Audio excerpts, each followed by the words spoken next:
A major search is taking place for 2 missing fishermen. We have the latest. Plus, last week's storms brought a lot of snow to areas in our region, and one city is telling people to stay away from the trail. And it was a very wet week last week. We're expecting to start off with some showers, but we'll see a drying trend moving towards Thanksgiving. Watching out for you. This is NewsWatch 12 this morning.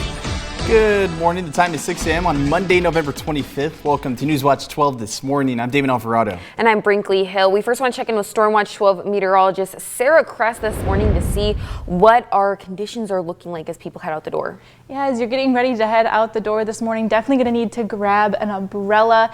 We're seeing rain showers across the region and snow as well, but levels are a little bit higher. So if you're heading along the passes today, plan some extra time. We are going to see some slick conditions. But let's take a closer look at where we're seeing a lot of the heavier activity. And as we're making our way over towards the coast, seeing some showers as well. But moving over east of the Cascades, heading over towards Klamath Falls, seeing more rain as we're moving throughout the day. Be a wintry mix, same as we're heading into Northern California. But showers today will be much lighter than what we saw last week, not as heavy. But taking a closer look around the rest of the region, temperature-wise, we're into the 30s this morning for most of the region, breaking up into the 40s as we're heading over towards Medford. Also seeing those winds calm down east of the Cascades. We could see some more breezy conditions even as we're heading towards the morning, but it is going to be much lighter as we saw last night. But for today, we will be warming up into the upper 40s for the region, just breaking up into the 50s, possibly into Medford, but not going to be too warm. Now, coming up in our next forecast, we'll talk more about what we can expect moving through the rest of the week and when we'll finally be switching over to some dry conditions. In our top story, Jackson County Fire District 5 responded to a structure fire before 2:30 this morning. A 2-story storage facility caught on fire near the Green Springs Highway 273 intersection. 273 was closed while crews were fighting the fire. The road is now open again, and Battalion Chief Jimmy Johnson told NewsWatch 12 that someone passing by alerted the homeowner. If the passerby didn't stop, Johnson said the fire could potentially spread to other structures on the property. Ashland passed the first reading of a motion to provide storage space to the homeless that use the overnight camping lawn. In a trial basis from December to May, there will be a pallet shelter on the property that the community lawn campers can use for daytime storage. It will be managed by Southern Oregon Housing for All, where volunteers will hold time in the morning for campers to put in their belongings and then time in the evening for them to get their items back at night.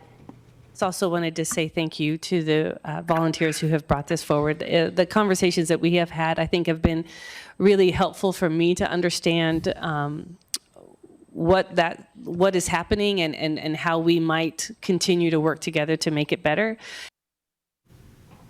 This decision comes after months of community and city council input calling for a need for storage of possessions of those who use the lawn. The Oregon Department of Forestry is honoring Aviation History Month. ODF is sharing new technology that helps detect fires with less risk. The unmanned aircraft system and multi-mission aircraft help firefighters find fires quicker. Some of the fires can't even be seen with the naked eye. The technology also helps firefighters see the terrain around the fires so they have a safer response.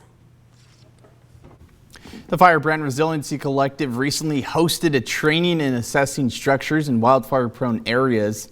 This is a key step towards launching a regional home risk assessment corps aimed at reducing wildfire risks. 14 local organizations participated in the training. Over the next few months, trainees will field test a new wildfire risk assessment tool. As our region continues to recover from wildfires, a group of lawmakers are pushing for a tax relief. The Federal Disaster Tax Relief Act of 2023 is supported from both sides of the aisle. The bill would help survivors in 47 states, that includes Oregon, by excusing their settlements from federal taxes. Oregon Senator Ron Wyden says that he's pushing for this to be passed before Thanksgiving.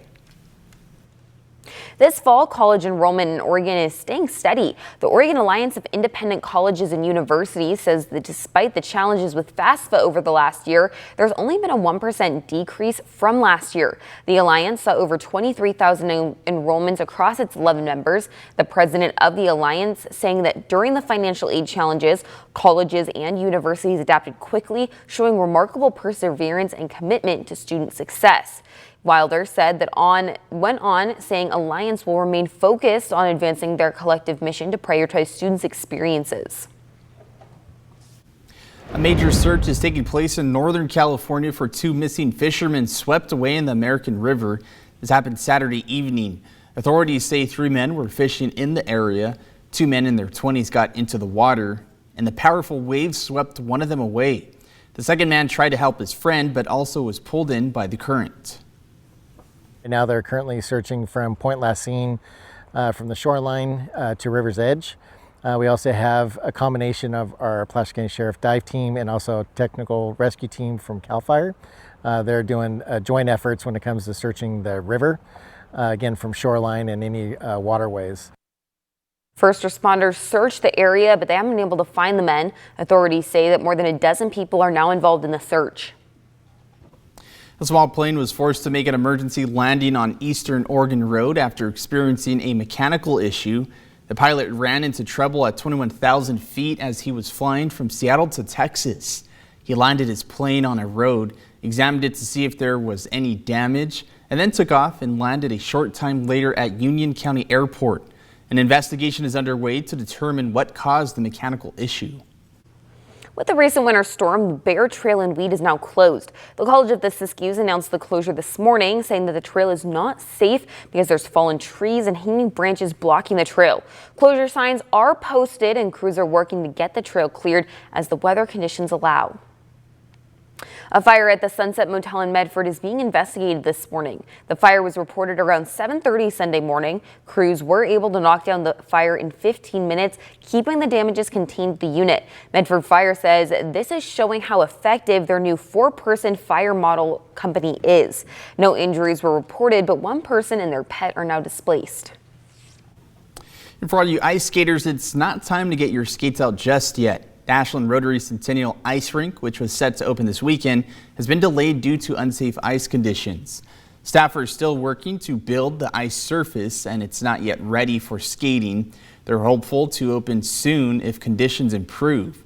They have been posting updates, but you can head online to our website, kdrv.com, to find where the latest updates are.